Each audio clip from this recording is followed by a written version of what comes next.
Do a quick video here before the storm comes in and just talk to you about some of the things that I have seen growing temperate carnivorous plants outdoors that you may not be um, aware of or think of even cross your mind. And I'm right there with you. I didn't even think about these kind of things. But yeah, so the first thing, so you can see I have all these plants in little like kiddie pools that you can get at Lowe's. Now, the good news is they're very cheap. So you can get them for like $7 to $10, depending on where you get them and how you, yeah, what time of the season you get them.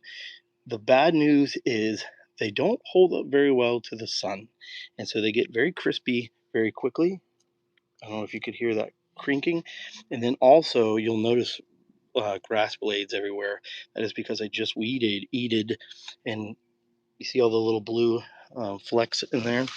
Yeah, it's unfortunate, but because they are so flimsy, the weed eater cut into them. Now, luckily, the weed eater cut in high enough where it's not going to keep them from being able to retain water. But I'm here to help teach you all about carnivorous plants and how to grow them, and part of that is about what not to do. And so, if you are going to use kiddie pools like this, I do think it's a great option. I do recommend using capillary matting or that black matting you get for like landscaping and stuff like that that you can put down. And what you can do is take everything before you put all the pots in here, put the capillary matting over this, and that'll help deflect some of that light. So that is the first thing that I want to tell you about with this is uh, all of growing gardening in general, right? Are just life lessons and learning things. But carnivorous plants definitely has some things that are will teach you humility along the way. Ooh, I just stood up too quick. But as we're looking through all these beautiful plants here, it's getting close to sunset. And so all these, it will be getting dark here soon. I wanted to just cover, again, thank you for all who's joining. Today, I just wanted to cover all the tools like I have here. Just make you put some sort of capillary matting down, like that black matting, because you'll see here, these aren't very old and they're already chipping. And so I learned the hard way that you want to put something down to deflect the sunlight. And so that matting that you can get to block weeds from growing up is perfect for that. Put that down first, and that will help. And then also, when I was weed eating, you might want to put some sort of barrier up, because when I was weeding today, I even did it on a low setting and it still chipped holes into these. You can see it over there. I don't know if you can tell, see the hole over there. Luckily, it's high enough that no water is going to leak out of it, but that's something that I've learned. And part of me doing this channel is just helping you grow plants. And one thing also that I have not mentioned much, but I'll mention here is, believe it or not, Venus flytraps can get sun stressed. Now, you hear me and you hear a lot of other growers talk about all the time about how they love sun, and they do, and you're going to want to continue to give them a lot of sun. But uh, there's a caveat, right? If it stays within the high 90s for a long periods of time without rain, you will get some sun stress, which is like that, where the whole petiole dies off. Now, it will weaken the plant. It'll be fine as long as there's rain coming. Now, here in Florida, we go through the first parts of spring are very dry, and so it tends to stress out the Venus flytraps. And then when rainy season gets here, they recover fully. But just a little FYI there. I hope everybody's doing well. I just wanted to do a quick video and talk through some of the lessons I'm learning and have learned along the way that I just sort of take for granted and take it on the chin and just keep on going. And it just hit me. I was like, why don't I use that as an opportunity to show people so that they can learn, and so that maybe you don't make the same mistakes. One thing I will say, it's all about having grace for yourself, right? Um, here's a piece of that, piece of the you're going to make mistakes when you're gardening. See all the trimmings and stuff. You're going to make mistakes along the way, and that is okay, right? It's okay that, and you just have to have grace for yourself and understand that part of this whole experience is just learning these plants. learning how to care for them, and it's a lot easier than you think. It's a lot of fun. Um, so yeah. Now the other thing that I've noticed very well, and I this was an experiment for me, but I filled all these up with just straight peat moss and perlite. Obviously, didn't put them in containers, thinking I wanted to see how they would grow. And one of my biggest concerns was I was going to wash out all of the soil once the torrential rains come. And I'll tell you, it rains very hard here in Florida, and that did not happen. So, if you are worried about that, don't be. Hey, everybody, thank you for joining. What I'm talking about today is all the things that I've learned with my carnivorous plants, growing them outdoors in an effort to help you when you and if you grow them outdoors, how to prevent any of the pitfalls.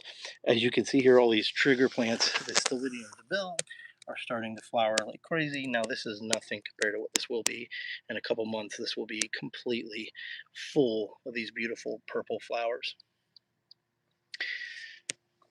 All right, let's take a moment and just appreciate what seems to be everybody's favorite interest, which are Sarracenia. These are all what's called North American pitcher plants, or Sarracenia. They utilize what's called a pitfall mechanism. If you see in here, there's a big old beetle in there that has been eaten currently by this plant. Now, this may look unhealthy, but this is a very healthy sign.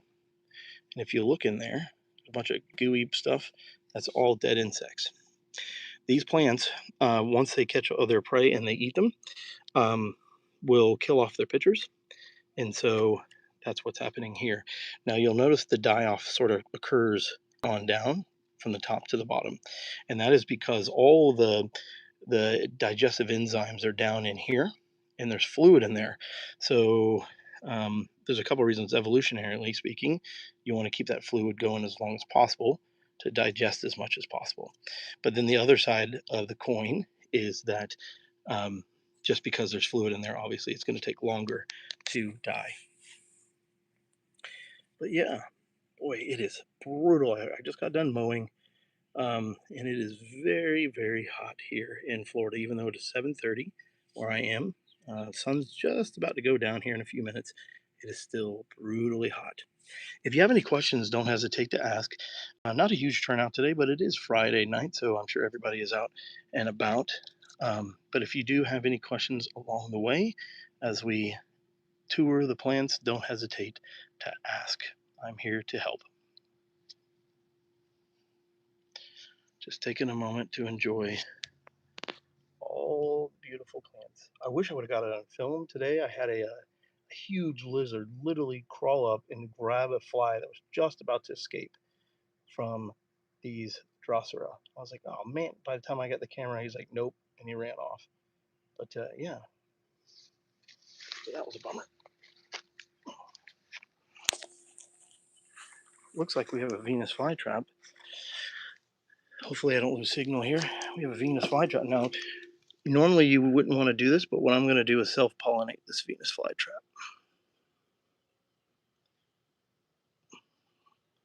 That is what I'm going to do. Grab the pollen. You can self-pollinate these flowers. It doesn't make for a strong stock, but I don't have any other ones flowering. And that's it. Pretty cool, huh? We'll give it a couple more minutes just to see if anybody else wants to hop on. It's been very quiet. Look how long these filiformis seedling seed pods are. See if there's any. None in there. For the most part, these filiformis are sterile. Yeah, no seeds yet. Some of them will seed, but like the little Floridanas, the little tiny filiformis will seed. But these larger Californica, Tracii, you have to have two genetically different plants to get seeds. Where's my little filiformis? And amongst all the weeds, I got to get in here and weed. Here's this little filiformis Floridana flower, and that will produce seeds. Now, filiform seeds are substantially larger than a capensis seed.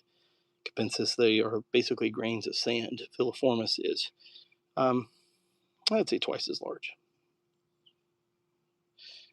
All right, everybody. Looks like it's pretty quiet today. I'm going to go ahead and hop off. I hope you guys have a wonderful Friday night. And as always, let me know if you have any questions. I'll see y'all soon. Bye bye.